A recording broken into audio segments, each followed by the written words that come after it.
Hey guys, welcome back to Little Great Garage. I just got a steal of a deal on this dream pit bike. I have always wanted a CRF 110 dirt bike, basically my entire life. They're perfect for learning to wheelie, they're perfect for dirt bike tracks, and they're really just perfect for everything. If you want to go cruise, have fun with some friends. And I got an absolute steal of a deal on this 2014 CRF 110 on Facebook. And this thing actually is modified like crazy too. So I don't know if you guys know what big boring is, but it's basically when you install a bigger head on your motor so you can fit a bigger piston. So this is a CRF 110 chassis with a CRF 110 crank system, but with a 135cc piston and head that is bored out. So it has an insane power increase, and it also has one of the most powerful, insane sounding exhaust systems. It has FMF factory 4.1 exhaust system with the FMF header. So this thing is insanely loud, looks insanely good, and sounds insanely good. But there is a few issues. There was a reason it was so cheap. One, the rear tire was blown. I did get that fixed off camera because I was really anxious to ride this thing, but then I found more issues. The electric start doesn't work. The chain is so stretched out you can't tighten it anymore. And then the carburetor is way too small. And because the carburetor is too small, I picked up and bought a 24mm aluminum nibby carburetor. So we're going to install that thing today. We're going to install a new chain. And then our shifter shaft seal, which is the seal that keeps our shifter rod from leaking out all the oil, is actually blown. So that's been leaking oil everywhere, and I have a new one of those too. But I'm gonna show you guys the bike a little bit. I'm gonna explain why I got such a good deal and how much I paid for it. But I also want you guys to stay tuned because I am completely rebuilding this dirt bike. It is going to be the biggest build I've ever done in my life. And it already looks amazing, but the reason we're getting it running right is because I'm going to be building it. I have literally everything for this thing: bars, grips, grip donuts, seat cover, plastics, graphics, tires, wheels, suspension, everything you can name I bought for this thing. But in today's video, we're going to be getting it rideable at first. So I'm going to show you guys what parts I have to get this thing more reliable, and then we'll go hit the track probably. So this is the bike. It already looks sick, but the reason I'm going to be rebuilding it is because the dude that I bought it from personalized his own graphics. So it kind of has like his Instagram and all that on it, whatever. But one reason I got new suspension is because all the seals are blown. There's absolutely no front suspension on this thing. It is so brutal to ride. And then I just did some more other basic upgrades, just like looks and bars and all that. But today we're going to be replacing the chain because it is tightened as far back as it can go, and it is still way too loose. It keeps popping off, and I don't want to ruin anything else. So I bought this chain right here. It's the same size and same length, there should be at least. So we're gonna throw that on to fix our chain issue. And then with our carburetor issue, I bought a brand new 24mm nibby carburetor, which is some of my favorite carburetors. They are somewhat a Chinese brand, but I have never had an issue with these carbs in my life, and they look insanely good too. So I'm gonna open this up, show you what the carb situation looks like, and then we're gonna start tearing the plastics off of this thing so we can get the carburetor swapped. So this is the brand new nibby carburetor. You guys might notice I already have a air filter on this, and the reason for that is because it comes with this one, and this one's way too big for where we're gonna try to put it, because the carburetor goes right there, and this thing, there's no way we're gonna be able to squeeze it in there. So I bought a 2-pack of some smaller air filters, which is what these are. I already got it clamped down in there. It comes with new jets, which fell somewhere right there, an intake adapter, and so a few parts. So I'm gonna take off the plastics on both sides, I think, tear into the intake and the carburetor, and get this new one mounted.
just like that, we got this carb installed on here and it looks so good, especially with this logo right here. With the build I'm doing, that's gonna make the whole build look really nice. But I got the gaskets installed, the spacer, the filter, fuel lines and all that. The throttle is great. I'm starting to think our throttle cable's too short though. I feel like it's giving it a little bit of gas. So I'm gonna fire it up and see if it's idling really high, because if it is, it's because our throttle cable's messed up. So I really hope it does run great, but we'll see what happens. You guys also might notice that I'm actually in a shed, and I want you guys to stay tuned because I actually ended up buying one to start working out of. But stay tuned because we're going to completely deck out the inside of the shed. And I'm not going to show you guys the outside yet, but just keep in mind, stay tuned for that video where we pick the shed up and build all of it. But last night, actually, I did end up getting it to fire. I kind of forgot to turn the gas on when I first tried to start it. And it sounded great, but there's one issue, actually. The throttle cable is too short. Like, I don't mean lengthwise, I mean internal-wise, because look at this. That slide is already almost halfway open. So the second you start it, it's just basically on the limiter. But it responds so snappy and nice. It's just that it doesn't have a long enough cable tie in there to pull the slide all the way down. So it runs great, but it can't idle yet because of the throttle cable. And then another issue, none of my air filters fit. Because no matter what filter I put on this carburetor, this mounting spot for the plastic always hits. But I don't even know if we actually need it, because there's no way other people big board these bikes and don't have this issue too. So I might just take this off or just cut it or something. I'm not sure yet. A lot of random wires just hanging around. That might be our issue to electric start. But I think what I'm going to do right now is I'm going to take our old chain off, and then I'm going to throw our new chain on here so that we can actually have a chain that fits on this thing. So I was just at the old shop where I used to work out of, and I found like 5 throttle cables. So I'm going to see if some of these cables will fit, possibly. This one, it looks like a mouse had a good meal, so I got to get rid of this one. That one's for a go-kart anyways. The throttle cables with this little loop like that, those are for go-karts. But I'm going to, off camera, see if some of these will fit up to this little throttle thing here and route down to our carburetor. I actually think this short one I said was too short will work. It's the right length. It has the same screwy thingy-majig. So I'm going to take this slide off, take this cable out, and just quickly test if it'll work down here. And if it'll work down here, we'll try to get it tied up in there. So I got the other cable that we found tied up to this. Look at that. It closes all the way. And when I pull it, full throttle, no throttle. So this cable should work. I'm going to try to just temporarily route it right here, just like this, just to see if the cable will even actually bolt up and fit onto our throttle assembly. And if it does, then we just found ourselves a free cable. Well, not free, I guess I bought it 18 million years ago, but we got a good cable that'll actually work. So I'm going to unscrew this, take this throttle assembly apart, try to get this thing routed and fixed.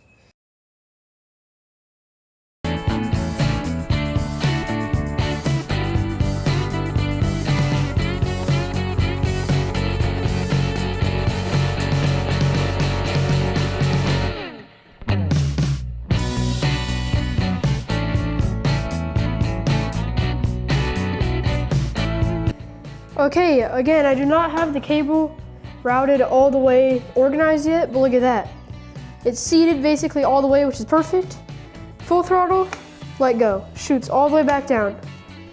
So I did have to machine a little bit of the inside of this off. There was a little nub that it was actually catching on. So our old cable will still work, but we already have this one hooked up, so it doesn't really matter.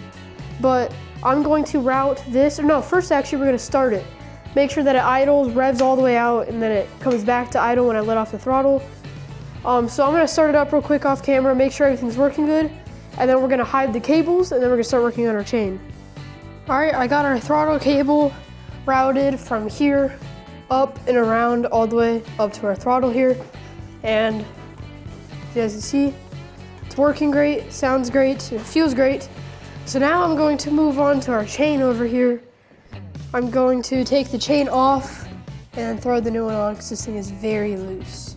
Another reason I'm swapping out the chain is because this one is so stretched out from over time that this bike is adjusted out as far as it can go, and this chain is still way too loose. So I'm gonna start swapping this thing, and then we'll see how it'll ride like that.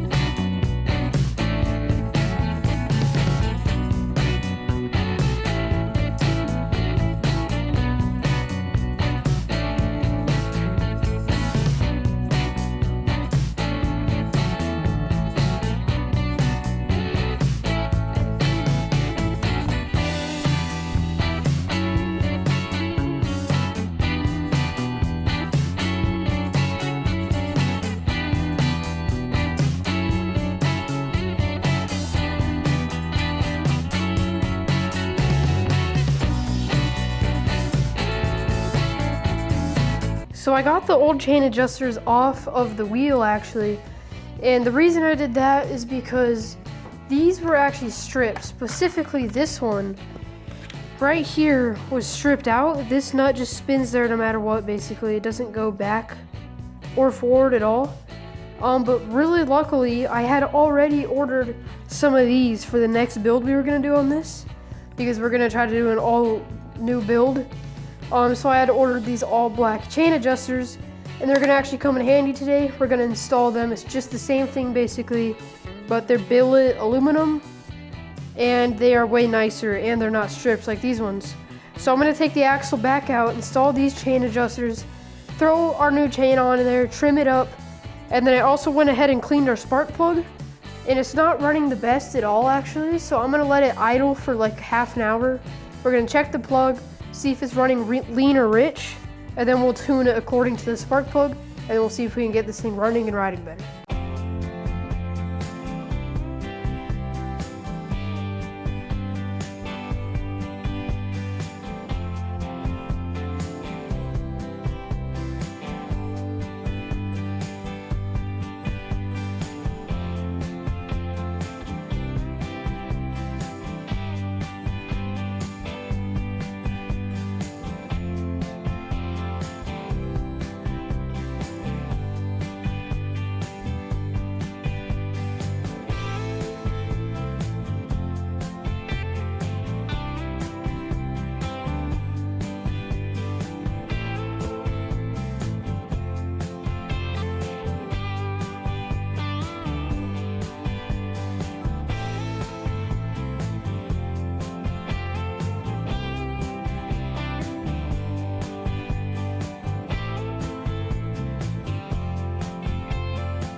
So something I like to do when I'm putting on a chain is chains actually stretch over time. So what I like to do is I like to slide the tire as far forward as it can possibly go until the axle hits the frame, and then I measure and I cut it there, and then you'll be able to work it out over time for probably 2 years, honestly, if you wanted to. So I just did that. I'm gonna mark where I need to cut. I'm gonna go cut it up, and then we'll mount our chain up. All right, look at that, guys. New chain is installed and tightened. Spins very freely and nice. I wish we did have a chain cover, but the bike didn't come with one. But now we have our new chain installed. I'll probably grease up the axle and stuff later. But I think now we're gonna fire this thing up, aim the exhaust out of the shed, and then because I cleaned the plug, we're gonna let it idle for about 30 minutes, and we'll see what kind of fuel mixture it's running. If it's black or dark, that means it's running too rich. Or if it's like golden and white, that means it's running too lean. Because again, this bike is not running that good right now. I'm gonna make sure that I did clean the plugs. I've cleaned so much plugs I don't even know anymore, but I believe I did yesterday. Yeah, all right, so this is what a clean plug looks like. There's not good lighting right now, but it's basically just shiny. It looks brand new. I just use a wire brush and some brake cleaner. But I'm gonna get this screwed back in there, aim this thing out of the shed, get this thing idling. Also, wouldn't recommend using an impact for spark plugs, but I haven't used my impact in the past like 20 videos, so I'm gonna start using this thing again. Never mind, I actually forgot about something, our shifter seal.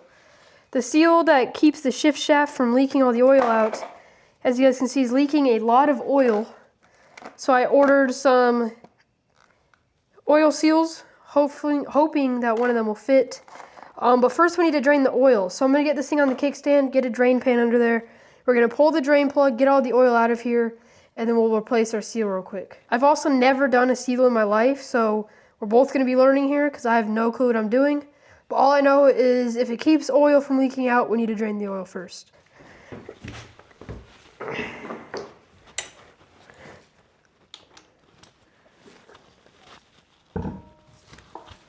Oh wow, this thing is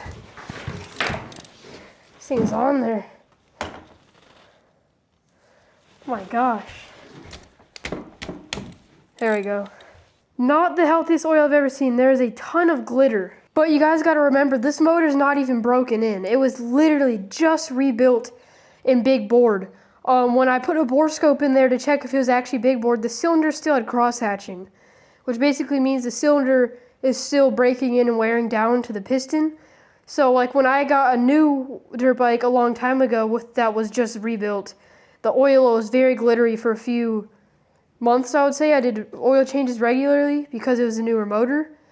So this is normal. I've seen worse oil, so this is 100% normal, and the oil overall looks pretty decent. It's pretty dark, but I think we'll be good knowing that it's a newer motor. Well, we let that drain. I'm actually going to start taking off our shifter. It looks like we need like a 10 mil. That is never a good sign when your bolt to your shifter is covered in oil. Look at that, there's just oil stuck all over in this stuff. But now we can see our seal in there, and I'm just gonna, since I've never done this, I'm not gonna really worry about trying to film it. I'm just gonna try to get it done, pull the old one out, and put a new one in there. Progress update. I got tired of trying to lay under the bike, so I tipped the bike over. Everything's fine. But then, I actually borrowed this pick from my dad. I stabbed the thing, and I pulled it right out. So now I'll slide that out and pop a new one in. Alright guys, look at that. New oil seal is installed and seated properly. I just used a socket that fit right over it, tapped it with a hammer in a circle, and it looks seated, looks like it'll work, and if it still leaks, now I know how to fix it, and we'll try again. But I'm going to stand the bike up now, I'm going to tighten the drain plug, and we're going to start filling this thing with some fresh oil. Just like that, we got the new shifter seal in, hoping that it'll actually hold oil. Again, I've never done one of those, but now we're going to take off this cap, we're going to push this aside, and we're going to start filling this thing with new oil.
So I let it idle for a while. I ended up swapping the throttle cable back to the stock one, and I got it to return all the way back down. Because the old one, or the other one, the new one I swapped in, every time you turn the bars, it would rev it up. Just very sketchy. So I put the old one back in, lubricated the whole throttle system, and then I let it idle for a long time.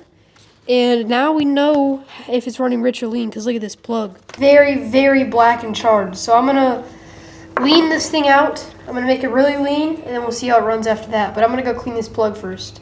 So I don't even know where to start, basically, on what I've done to this thing. It's like 3 days later, and basically every single day after school, I've been just redoing what the other dude did, because typical Facebook dude, everything was put together wrong. There was different size bolts jammed into the intake, holding it on.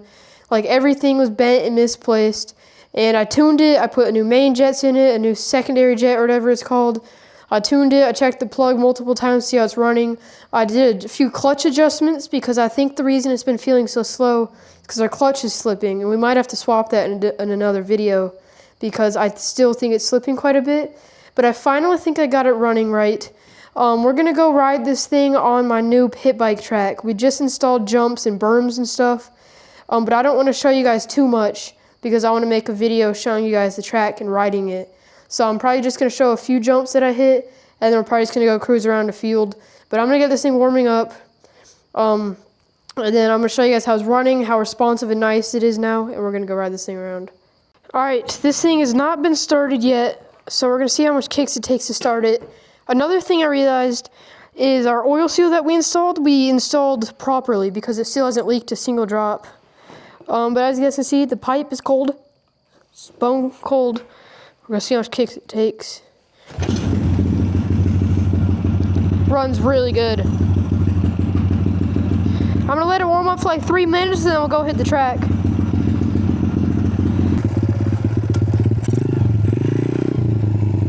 So this right here is the track entrance.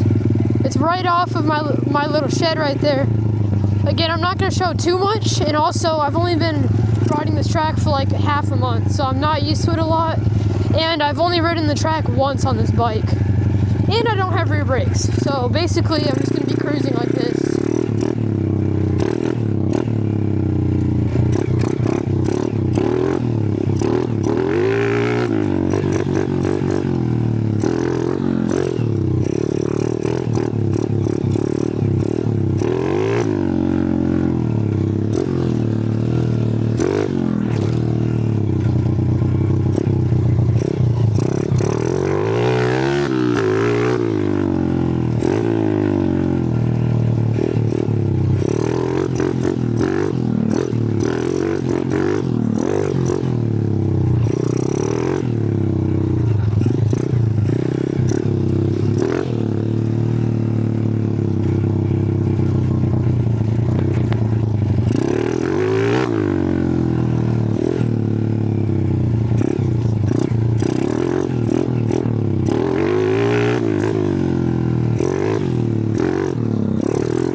So obviously this thing has some issues. The main issue is the suspension. It sucks. Like, it's actually painful to ride this thing. Also, these bolts rattle out every single time. I don't have those bolts anymore. This one's loose, that one's gone. So that's pretty annoying. And then also I think our clutch is slipping because this thing is not as fast as it should be. And I feel like when I'm in a low gear, it's fast. And then the more I shift up, the more it just stays steady, which is a high sign of a clutch slipping when it's under more load. And the higher gear you're in, the more load the clutch is under. But I want you guys to keep in mind, we are fully rebuilding this thing. I bought an insane amount of parts. I think it was like 32 parts for this thing. And we're going to completely redesign and rebuild the suspension and part of the motor and the entire look of the bike. Also stay tuned for the build on this shed. We're going to do a massive, like, little garage setup build in here. And then I also have a lot of content coming up on that Amazon bike. A new motor, because I blew that one up, adjustable rev limiter, CDI box, a whole bunch of cool stuff. And also the track we're going to be making a few videos on. But thank you guys so much for watching. Don't forget to like and subscribe. Comment down below what you recommend I should do with my shed and my bikes. And I'll see you guys next time.